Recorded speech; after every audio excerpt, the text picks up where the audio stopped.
এটা অত্যন্ত পরিতাপের বিষয়, পশ্চিমবঙ্গকে নিয়ে এত আলোচনা, এত কথাবার্তা, এত বিরোধিতা করা হচ্ছে, অথচ উত্তরপ্রদেশের বানারসি লোকসভা কেন্দ্র, যেটা ভারতবর্ষের মাননীয় নরেন্দ্র মোদী যে পার্লামেন্ট থেকে নির্বাচিত হয়েছেন, সেখানকার একটা অঞ্চল থেকে 19-20 বছরের একটি মেয়েকে প্রায় 7-8 দিন ধরে প্রায় 23 জন মানুষ মিলে তাকে আটকে রেখেছে।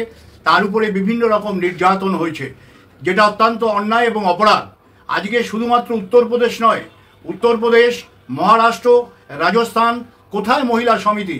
গত কয়েক বছর ধরে আমরা লক্ষ্য করছি পশ্চিমবঙ্গকে শুধুমাত্র নিন্দা করার জন্যই এই নিন্দা করা হচ্ছে, অথচ ভারতবর্ষের বিভিন্ন রাজ্যে, যেখানে বিজেপি শাসিত রাজ্য, সেখানে মা বোনেরা কোন অবস্থায় আছেন তার প্রতিবাদ করছি।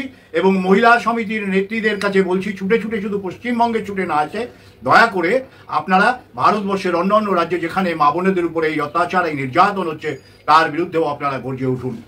আমরা ধিক্কার জানাই পশ্চিমবঙ্গের মানুষ হিসেবে। পশ্চিমবঙ্গে কোনো ঘটনা ঘটলে পরে, যে কোনো ঘটনায় ঘটুক না কেন, নিন্দনীয়, কিন্তু সঙ্গে সঙ্গে কেন্দ্রীয় সরকার তার টিম পাঠান, মহিলা সমিতিদের পাঠান।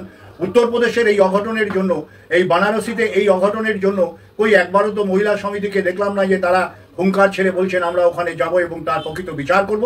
যে বোনটির উপরে এই নির্যাতন করা হলো, তার বিরুদ্ধে গর্জে ওঠার জন্য আমরা সারা ভারতবর্ষের মানুষকে অনুরোধ করছি। সঙ্গে সঙ্গে আমি বলবো, শুধুমাত্র উত্তরপ্রদেশ নয়, উত্তরপ্রদেশের পরে মহারাষ্ট্র, সেখানেও এই ধরনের ঘটনা ঘটে, এবং তারপরে রাজস্থান, সেখানেও এই ধরনের ঘটনা আকচার ঘটছে।